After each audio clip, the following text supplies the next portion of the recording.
요한계시록 2장 12절에서 17절까지 말씀입니다. 버가모 교회의 사자에게 편지하라. 좌우에 날성검을 가지신 이가 이르시되 내가 어디에 사는지를 내가 아노니 거기는 사탄의 권자가 있는 데라. 내가 내 이름을 굳게 잡아서 내 충성된 증인 안디바가 너희 가운데 곧 사탄이 사는 곳에서 죽임을 당할 때에도 나를 믿는 믿음을 저버리지 아니하였도다. 그러나 내게 두어 가지 책망할 것이 있나니 거기 내게 발람의 교훈을 지키는 자들이 있도다. 발람이 발락을 가르쳐 이스라엘 자손 앞에 걸림돌을 놓아 우상의 제물을 먹게 하였고 또 행음하게 하였느니라. 이와 같이 내게도 니골라 당의 교훈을 지키는 자들이 있도다. 그러므로 회개하라. 그리하지 아니하면 내가 내게 속히 가서 내 입의 검으로 그들과 싸우리라. 귀 있는 자는 성령이 교회들에게 하시는 말씀을 들을지어다.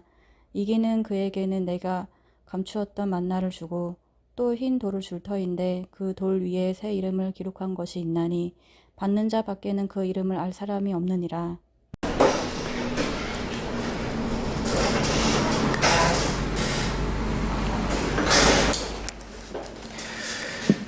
봉독해드린 말씀으로 회개와 회복 그리고 축복 이런 제목으로 은혜를 나누려고 합니다. 제가 올해 10월이면 결혼 37년 돼요. 37년 살아오고 또 과거에 연애할 때부터 제가 우리 집사람 되게 좋아했거든요. 나는 나처럼 자기 아내 사랑하는 사람이 어디 있을까 그런 자부심을 갖고 있었어요.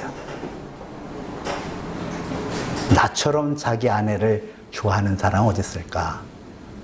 그렇게 37년을 살아왔는데 그 어느 날 저에게 충격적인 얘기가 들려졌어요.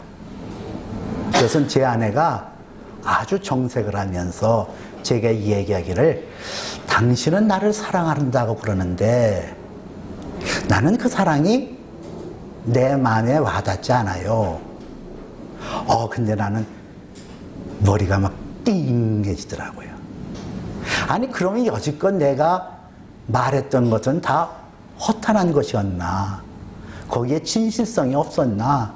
막 헷갈리기 시작하는 거예요.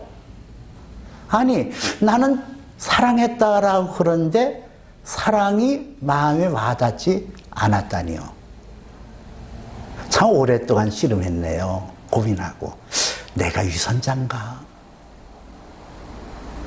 내가 뭔가 잘못됐나? 오랜 시간 그렇게 고민하다가 한 가지를 알았어요. 그것은 하나가 되지 않았다는 거예요. 아내와 제가 한 마음 한 뜻이 되지 않았다는 거예요. 이 라이크라는 단어가 있고 러브라는 단어가 있잖아요. 라이크라는 것은 상대방의 감정, 상대방의 어떤 것을 생각지 않고 일방적으로 내가 좋아하는 감정만 가지고 나가는 것이 라이크. 근데 러브라는 것은 상호 간의 교감을 통해서 하나 되는 거예요. 근데 제가 라이크는 할지언정 러브하지 않았더라고요. 그 배경은 왜 그랬을까? 제가 4살 때에 저희 부모가 나를 고모댁에 보냈거든요. 근데 저는 그것이 버림받았다고 생각하는 거예요. 어린아이에게는 굉장한 충격이었죠. 그러니까 나도 모르게 내 아내도 나를 버릴 수 있다라고 무의식적에 세계 속에 그것이 아주 짙게 드리워져 있던 거예요. 그러니까 내가 사랑한다고 고백하고 좋아한다고 고백을 해야 이 사람이 내 곁을 떠나지 않는다고 생각한 거죠. 수시로 당신 나 사랑해? 나 좋아해? 그러고 물어보고. 내 안에 그 아내가 나를 버리고 떠날 수 있다라는 불안감, 그 두려움이 있더라고요. 요한일서 4장 18절에도 사랑에는 두려움이 없나니 온전한 사랑이 두려움을 내쫓나니 두려움에는 형벌이 있음이라. 두려운 마음에는 사랑 안에서 온전하게 이루지 못하느니라. 그렇게 말씀하고 있어요. 누구를 사랑한다, 누구를 한 마음 한 뜻이 되어서 사랑한다라고 마음을 먹으면 두려움이 없어야 돼요. 근데 내 마음속에는 그 두려움의 파장이 아내에게 알게 모르게 전이가 되어지니까 저 남자가 나를 사랑한다고 그러는데 마음에 와닿지 않는다. 그런 표현을 하는 거죠. 신앙도 마찬가지예요. 하나님을 사랑하지 아니하면 내 노력과 내 애씀을 가지고 그렇게 나가다 보면 걸림돌에 넘어지고 쓰러질 수가 있어요. 이 사랑, 어디서 온전한 사랑을 받을 수 있을까? 십자가 아니에요? 예수 그리스도의 십자가에서 예수님이 나의 죄를 걸머지고 십자가에 죽으셨다는 거예요. 그리고 나와 영원토록 함께 하시기 위하여 예수 그리스도는 부활의 영으로 다시 살아나셔서 내게 오셨어요. 만약에 예수님께서 십자가에 죽지 아니하셨다고 한다면 이 시공간을 초월해서 어떻게 나와 함께 동행하겠어요? 그렇지 않잖아요. 예수님이 십자가에서 당신의 몸을 깨트려 죽으시고 영으로 살아나셔서 성령으로 저와 여러분에게 오셔서 그분의 사랑을 우리에게 알려주시고 그 사랑에 교제를 하니까 내가 그 사랑을 느끼는 거예요. 십자가에서 예수님이 나 위하여 죽으셨으니 나도 십자가에서 내가 죽고 새 사람 되어서 하나님의 영으로 하나 되어질 때 그때에 온전한 사랑을 할 수 있고 그 온전한 사랑으로 어떤 두려움과 어떤 위기가 봉착할지라도 승리하는 신앙생활을 할 수가 있다는 얘기예요. 오늘 이 버가모 교회가 나오잖아요. 이 버가모 교회에게는 지난 시간에 우리가 함께 난 서마나에는 폴리갑이라고 하는 아주 귀한 감독이 있었고 이 서마나 교회에도 안디바 감독이라는 훌륭한 분이 계셨어요.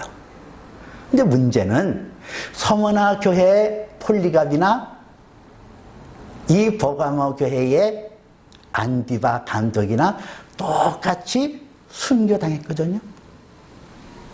근데 서머나 교회는 그 순교의 현장에서 자기들을 부인하고 그 십자가 앞에서 온전히 따를 것을 결단하여 마지막까지 신앙의 순수점을 지킴으로 그 교회는 칭찬받는 교회가 되어졌는데 이 버가모 교회는 이 안디바 감독의 죽음의 걸림돌이 되어졌다는 거예요. 그 신앙을 견고하게 이끌어 가지 않았어요. 오늘 성경 말씀에 보면 예수님께서 버가모 교회의 사자에게 편지하라. 좌우에 날선 검을 가지신 이가 이르시되 이러잖아요.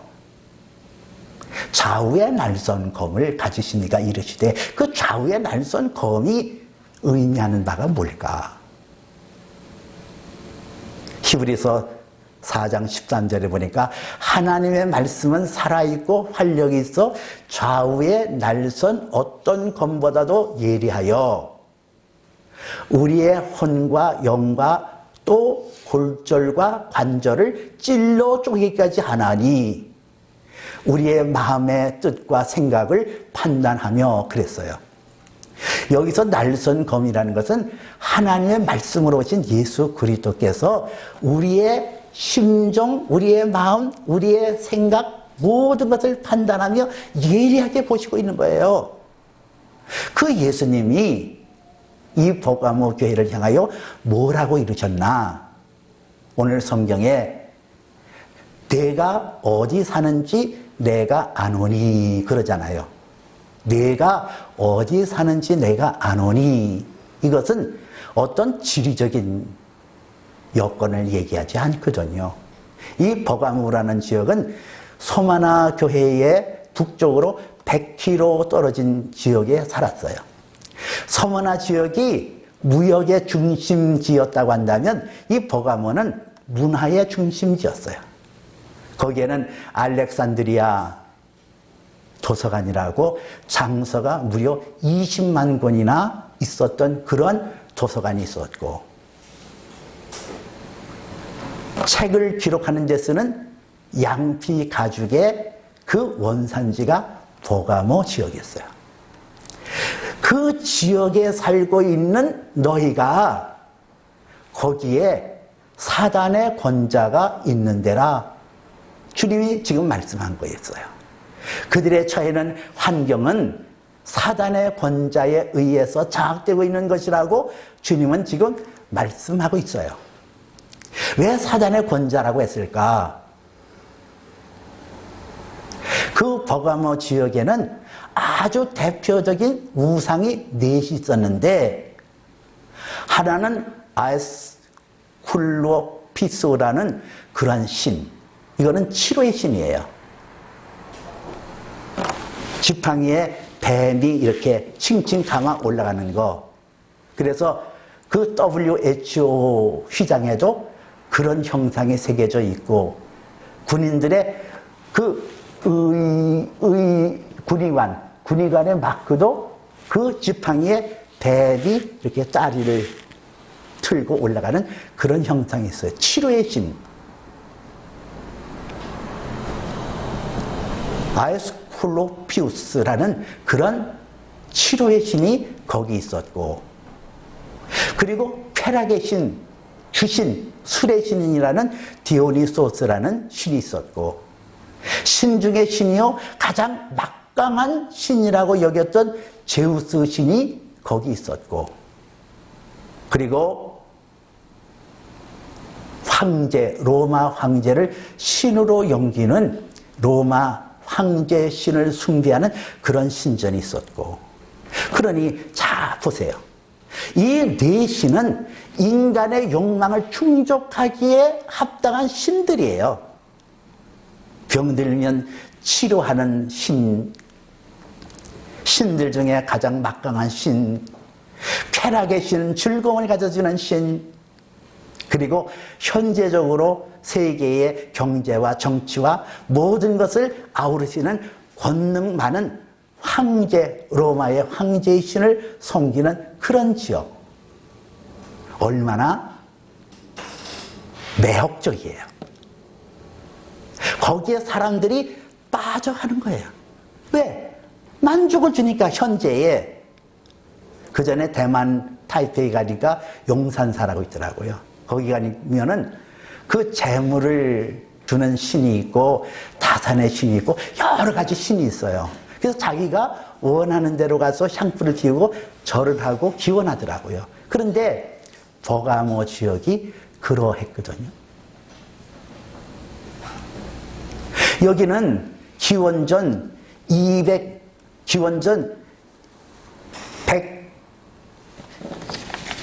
기원전 그때에 그 로마 황제 두 사람이 자기들을 신으로 여기도록 그 버가모 도시의 중앙에다가 군인들을 배치해놓고 강제로 로마의 신을 숭배하도록 했어요. 이런 지역에서 황제 숭배를 거부했던 안디바, 그 안디바라는 뜻은 안티파스라는 두 단어가 합성해 안티, 반대한다, 거부한다, 파스, 올, 영어로 올, 모든 것을 거부하는 안디바. 그런 우상 숭배를 거부했고, 그 모든 신들을 거부에다가 결국은 총동 항아리에 불에 구워서 죽임을 당했던 분이 안디바예요. 그 안디바, 그런 사단의 권자가 있는, 보좌가 있는, 그 권자가 있는 그곳에서도 너희가 내 이름을 굳게 잡아 내 충성된 증인 안디바가 너희 가운데 곧 사단이 사는 곳에서 죽임을 당할 때에도 나를 믿는 믿음에서 버리지 않아. 나를 믿는 믿음을 버리지 아니하였느니라 그러잖아요. 그때까지도 버가모 지역에 있는 교인들은 신앙을 잃지 않았어요.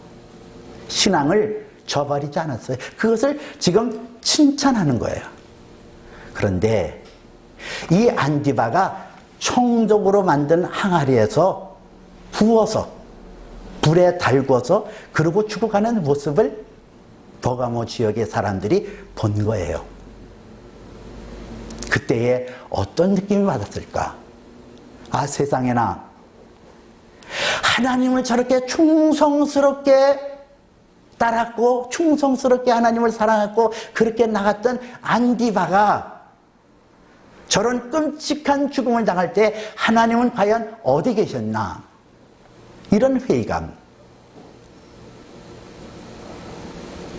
이런 어떤 알 수 없는 분노, 이런 것이 그들에게 있었다는 거예요. 그러잖아요. 하나님은 그 자리에 어디 계시냐? 하나님의 사랑이라고 그랬는데 그 사랑하는 종이 저렇게 끔찍하게 죽임을 당하는데 하나님은 과연 무엇하고 있냐? 과연 우리가 구원을 받을 수 있겠는가? 그 하나님을 어떻게 신뢰하고 끝까지 가서 구원을 받을 수 이러한 혼돈, 이런 것이 그냥 막 휘청휘청 나타나는 거예요. 근원은 뭘까요? 하나님과 하나 되지 아니하고 사랑이 그 안에 받침해 주지 않으면 그런 현상이 일어난다는 거예요. 두려움이 있으면. 그래서 나타나는 것이 뭐예요? 내가 너에게 두어 가지 책망할 것이 있나니 그러잖아요. 여기서 책망할 것이 있나니 하는 이 책망이라는 단어를 헬라어 원문으로 보니까 카타라는 단어를 썼더라고요. 이 카타라는 것은 무엇으로 말미암아, 무엇으로부터 이런 뜻이에요. 영어로는 a few things against you 라는 단어를 썼어요. 이것이 우리가 생각할 때는 책망해서 누구를 꾸짖고 판단하고 막 그러는 것이 아니라 담담하게 너희에게 있는 몇 가지를 내가 얘기한다, 그 뜻이에요. 근데 우리나라 성경에는 그것을 책망하여 이르기를 이렇게 나오잖아요. 성경에서 책망이라는 단어, 리뷰크라는 단어가 있어요. 꾸짖다 이럴 때는 세 군데에서 그런 걸 해요. 사단에 대하여 꾸짖을 때, 사단의 영향으로 말미암아 광풍이 불어올 때 그 광풍을 향하여 꾸짖었다는 단어가 나오고, 사단에 의해서 예수님 앞에 건의했던 베드로에게 꾸짖으셨다는 단어가 나와요. 리비큐. 여기서는 이 책망이라는 단어가 무엇에 대하여 예수님께서 담담하게 말씀하는 거예요. 너희가 좌우의 날성검을 가지시는 주님의 말씀으로 스스로 깨닫고 주님 앞에 돌아올 수 있도록 환영하시고 기다려주시는 하나님의 모습을 우리는 볼 수가 있어요. 너희에게 몇 가지 책망할 것이 있나니 거기 네게 발람의 교훈을 지키는 자가 있도다. 발람이 발락을 가르쳐 이스라엘 자손 앞에 걸림돌을 놓아 우상의 제물을 먹게 하고 또 행음하게 하였도다 이러잖아요. 발람의 교훈을 지키는 자, 이 발람이라는 선지자가 누굴까? 이 발람이라는 선지자는 사실 이스라엘 백성이 아니었어요. 이방 족속이었는데 하나님 앞에 선지자로 부름을 받아서 주의 일을 하는 거예요. 의뢰이 사람이라면 그들의 몫은 없지만은 여러 부족을 통해서 공급하는 게 있어요. 근데 이 발람이라는 사람은 그러한 정통적인 레위 아니고 선지자니까 그 생활이 어떻겠어요? 기업도 없지요. 뭐가 이렇게 뭘 갖춰져야 되는데 배고프고 굶주리는 거예요. 그러다 보니까 어떤 현상이 일어나나 하나님 앞에 섭섭한 감정이 있죠. 나를 선지자로 부르셨으면 나에게 먹을 것을 주시고 입을 것을 주는 거 아니야? 근데 이게 뭐야? 그러한 어떤 불만이 있었어요. 그러던 차에 모압의 왕 발락이 귀족들을 통해서 많은 뇌물을 가지고 발람에게 와서 뭐라고 얘기했냐면은 너희 백성 이스라엘을 저주해라. 그러면 이 돈 줄게. 그러니까 돈 준다는 말에 그냥 마음이 확딱 바뀐 거예요. 모압은 그들의 이웃이었던 아모리 족속이 애굽에서 탈출해 나온 이 이스라엘 백성에 의해서 파죽지세로 당하는 모습을 봤거든요.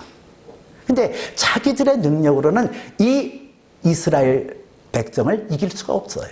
그래서 꾀를 댄 게, 그래 선지자를 통하여 그 이스라엘 백성을 저주하게 하고 그 약한 틈을 통하여 우리의 안전을 보전하리라. 그래서 발람을 삐인 거예요. 발람이 그 돈에 마음을 빼앗겨서 이스라엘 백성을 저주하려고 하지만은 하나님의 영은 그렇게 하지 않고 오히려 이스라엘 백성을 축복하게 합니다. 그러면 여기서 뒤로 물러가고 돌이켜야 되는 거 아니에요? 근데 발람은 그렇게 하지 않았어요.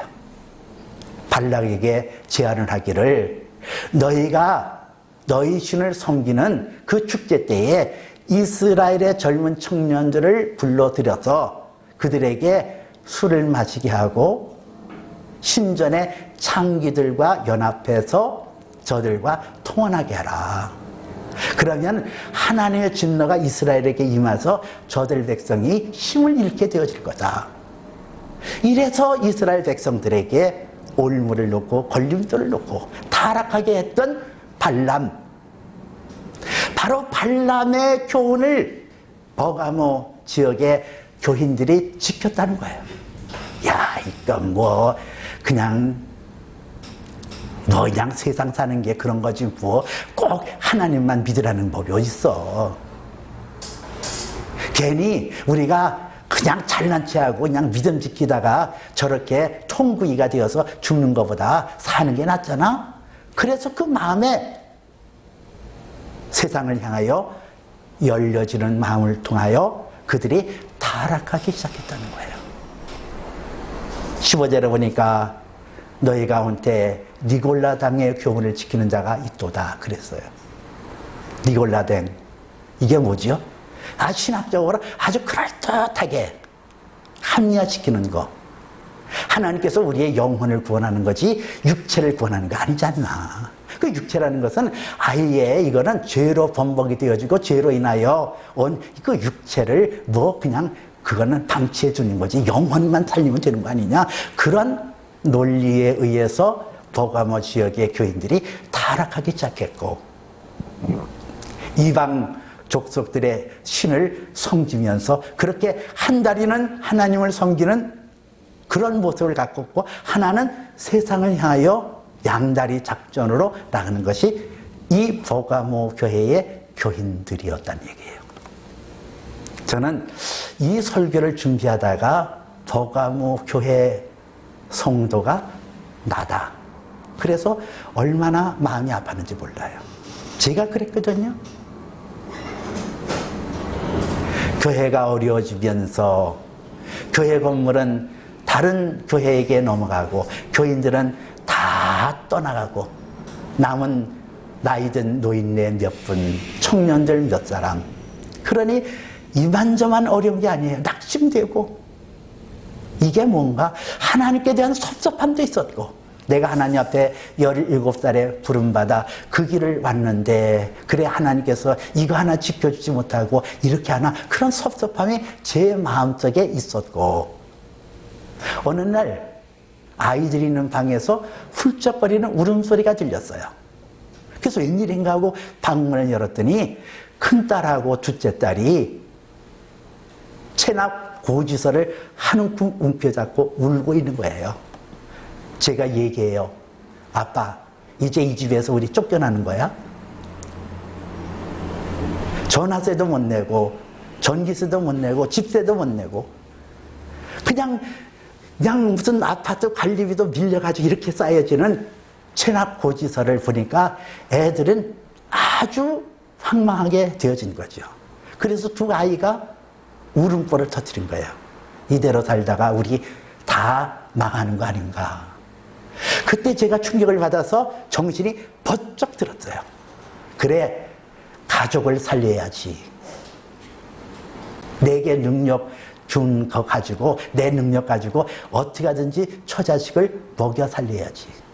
사도 바울도 장막 짓는 거 하면서 자비랑 선교에 따르는데 나도 세상에 나가서 비즈니스 미니스트리 해야지. 그래서 제가 어떻게 꾀를 냈나. 배감에서 20kg짜리 쌀 띄어다가 5,000원 남는데 그것을 각 교회를 네트워킹 시켜서 각 교회에다가 팔아달라고 쌀을 보냈고, 작곡도 그렇게 해서 보내고, 꽃감도 그렇게 해서 보냈고, 송악식품이라는 곳에 가서는 떡국떡 띄어다가 떡장사도 하고, 제가 그랬어요. 여러분, 제가 뭘 말하려고 해요? 여러분 어떤 느낌이 들어요? 목회자가. 그렇죠? 하나님 앞에 부름받은 목회자요 사명자라고 하는 사람이 뭐가 내 앞에 드려졌죠? 십자가가 드려졌는데 거기서 십자가를 통과하지 못하고 내 임의대로 꾀를 내어서 그러고 있는 모습들 얼마나 처참해요. 새말이 나아지기커녕 점점 나락으로 떨어들고 나는 초췌해지고 망신상스럽고 주의 종의 그런 모습은 오간데 없이 장사꾼의 모습으로 그렇게 나락지어지는 그 모습. 여러분, 이럴 때 어떻게 해야 되는 거죠? 이걸 어떻게 처리해야 돼? 그게 정상이에요? 주의 종이 그렇게 나가는 것이 정상일까요? 자기 살겠다고, 내 힘으로 내 능력으로 처자식 먹여 살리겠다고, 그것이 정당하다고 그렇게 나가는 것이 마땅한가? 이게 발람의 교훈을 지키는 거 아닌가요? 니골라당의 교훈에 빠지는 모습 아니던가요? 여기에서 예수님께서는 지금 버가모 교회에게 말씀합니다. 그러므로 너희는 회개하라. 그리하지 아니하면 내가 네게 속히 가서 내 입의 검으로 그들과 싸우리라. 그러잖아요. 회개하라는 거예요. 그걸 돌이키라는 거예요. 회개는 뭘 말할까요? 회개는 갈보리 십자가 앞에 나가서 적나라한 나의 모습을 보는 것, 이게 회개예요. 그 회개가 아주 중요한 거예요. 십자가 앞에 나가서 나의 모습을 보아라. 어느 날 제 마음속에 성령으로 회개가 들어오기 시작했습니다. 십자가에 못 박히신 예수 그리스도의 그 끔찍한 모습, 내가 그 십자가에서 그 모습으로 달렸어야 되는데 예수님이 거기에 달려있다라는 그 모습을 볼 때에 저의 초라함, 저의 악함, 저의 거짓됨이 적나라하게 드러나는 거예요. 그래서 회개하고 죄인 중에 죄인이요 악인 중에 악인입니다. 그리고 회개를 했어요. 길을 걸어가도 가슴을 치면서 악인 중에 악인입니다. 앉아도 악인 중에 악인입니다.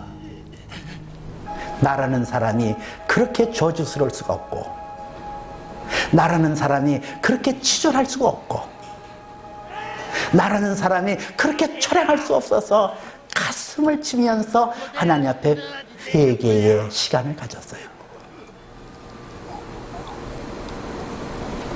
회개는 무엇을 가져올까?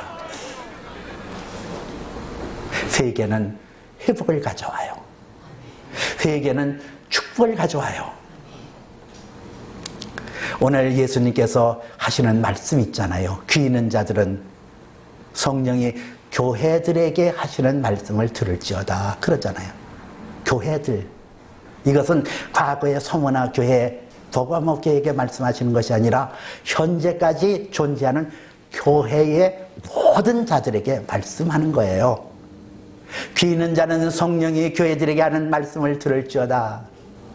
이기는 그에게는 내가 감췄던 만나를 주고 또 신돌을 줄 터인데 그 돌 위에 새 이름을 기록하였나니 그것을 받은 자 밖에는 알 사람이 없도다 그러잖아요. 회개하니까 어떤 현상이 일어나요? 감췄던 만나를 줄 것이며 그러잖아요. 만나, 마태복음 4장 4절에 보니까 예수님께서 말씀하시기를 기록하시되 사람이 떡으로만 살 것이 아니요 하나님 입에서 나오는 모든 말씀으로 말미암아 살리라. 그런 것처럼 하나님의 말씀이 내게 들려지는 거예요. 회개를 했더니. 감췄던 만나, 지난날에는 전혀 기억지 못하고 전혀 그 말씀이 내게 응하지 않던 그 말씀이 한 절 한 절 내 안에 들어차는 거예요. 두려워 말라, 놀라지 말라, 내가 너를 도와주리라, 내가 참으로 너의 오른손으로 붙들어주리라. 하나님 말씀이 내 안에 들어오면서 그 회개의 마음을 통하여 하나님 진리가 나를 새롭게 하는 거예요.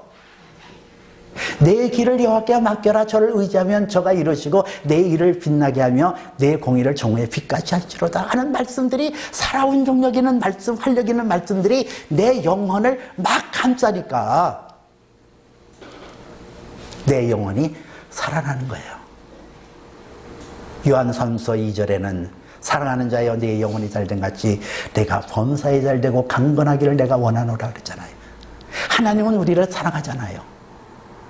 사랑하는 자는 영혼이 잘된 같이 범사가 잘되고 강건하다니까요. 희한한 일이 벌어졌어요. 회개하고 내 영혼에게 감췄던 만나가 내 영혼을 틈타오고 내 영혼을 사로잡는 그 순간 내게는 놀라운 일이 벌어지는 거예요. 저는 심장에 그 올라가는 핏줄 하나가 얇아져서 이렇게 막 걷거나 뛰게 되어지면은 심장이 막 조여오고 잠잘 때도 그런 현상이 있었거든요. 그래서 약을 계속 먹었는데 어느 날 보니까 이것이 싹 사라졌어요. 여러분 보시잖아요. 제가 여러분 보기에는 눈이 떴는지 감았는지 모른다고 그렇게 볼지 몰라도 나는 이거 대단한 거예요. 나는 눈을 뜰 수가 없었어요. 그리고 말이 막 삐뚤어가고 막 입이 막 실룩실룩실룩거리고 그런 거 잘 아시잖아요. 우리 장로님 대부분 아시잖아요. 그걸 보았잖아요. 그런데 어느 날 아직까지도 완전하지는 못하지만 그래도 보아줄만 하잖아요. 그죠? 아멘 하세요. 이럴 때는 좀 봐줄만 하잖아요. 회복의 역사가 일어나잖아요. 질병에서 떠나가고 회복이 되어지고. 우리 집에는 고지서가 지금 쌓이는 게 하나도 없어요. 6년 전에 밀려졌던 그런 세금들 다 냈어요. 하나도 밀린 게 없다니까요.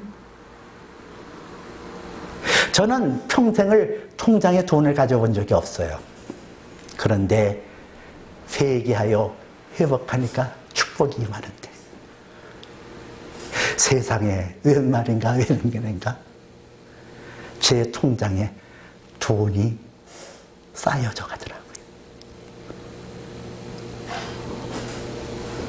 그 내가 얼마나 부자가 되는지 몰라요. 내 부자.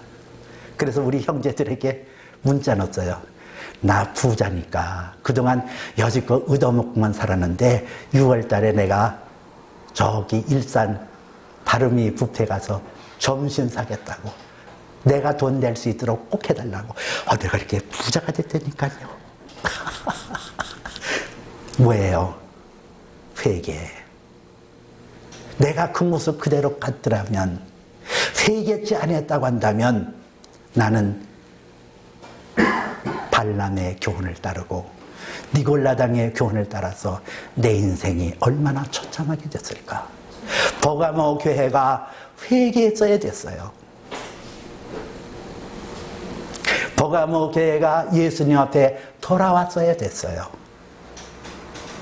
그들이 그럴 때에 흰돌을 줄 터인데 그 돌 위에 새 이름을 기록하였나니 그러잖아요.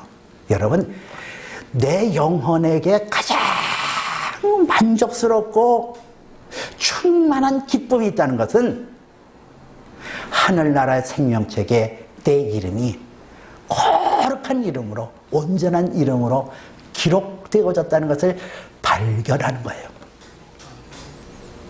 여러분의 이름이 어디에 기록되어 있어요? 내 영혼이 세상을 사랑하는 것이 아니라 하나님을 사랑하고 그 사랑 가운데 내가 마음을 강하게 하고 담대하여 주께 나오면은 하나님께서는 감췄던 만나를 주고 신도를 주어서 새 이름으로 나를 영화롭게 한다. 성경은 그렇게 말씀해요.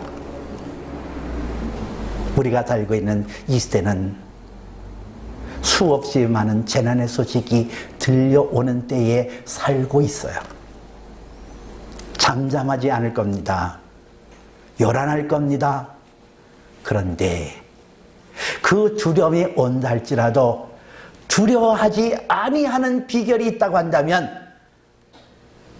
예수님 십자가 앞에서 나의 벌거벗긴 모습을 고백을 하고 그리고 그리스도 예수 안에 발견되어지는 그 사랑으로 하나가 되어졌을 때 온전한 사랑이 두려움을 내어줬나니 하신 것처럼 그 온전한 사랑이 내 영혼을 소생케 하고 자유케 해요.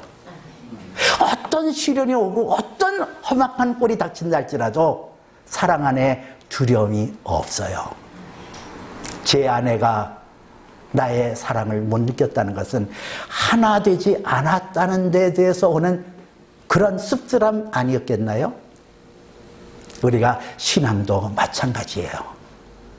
예수 그리스도의 십자가 안에서 내가 죽고 살겠다고 그러지 마세요. 죽어야 살아나는 거예요. 갈라디아서 2장 20절에도 그런즉 내가 그리스도 예수와 함께 십자가에 못 박았나니 이제는 내가 산 것이 아니요 내 안에 그리스도께서 사신 것이라. 내가 육체 가운데 사는 것은 나를 위하여 자기 몸을 부리신 하나님의 아들 예수를 믿는 믿음 가운데 산다 그랬잖아요. 자기의 목숨을 구하고자 하는 자는 잃을 것이라, 잃고자 하는 자는 찾을 것이라 그랬어요. 여러분에게 다가오는 십자가는 회의감을 느끼게 하는 게 십자가라니까요. 하나님 사랑 맞아? 내가 구원받은 사람 맞아? 이런 회의감이 오는 게 있잖아요. 마음속에 의심이 드는 거, 그게 십자가예요. 여러분에게 드려질 십자가. 그런 게 온 적이 있나요? 그러면 그 십자가 앞에서 그 생각과 그 판단에 딱 묶여 있는 것이 아니라 하나님 말씀에 나 자신을 드리워줘서 내가 나의 악함을, 나의 거짓되고 부패됨을 회개하고 주께로 나가세요. 그러면 십자가를 통해서 하나님의 사랑이 내 영혼을 맑게 하고 온전케 하면서 회복되어지는 역사, 회복과 더불어 하나님의 축복이 나타나는 그런 놀라운 것을 여러분들이 체험하게 될 겁니다. 기도합니다. 사시고 전능하신 하나님, 우리를 죄에서 건지시려고 그 아들 예수 그리스도를 보내시고 아들 예수 그리스도 안에서 우리에게 영생을 주시니 감사함을 드립니다. 주여, 우리의 생애에 하나님을 영화롭게 하며 기뻐하며 즐거워할 수 있도록 복을 내려 주시옵소서. 십자가 앞에서 나는 죽고 예수님의 영으로 살아나는 놀라운 은혜를 우리에게 베풀어 주시옵소서. 예수님 이름으로 기도합나이다. 아멘.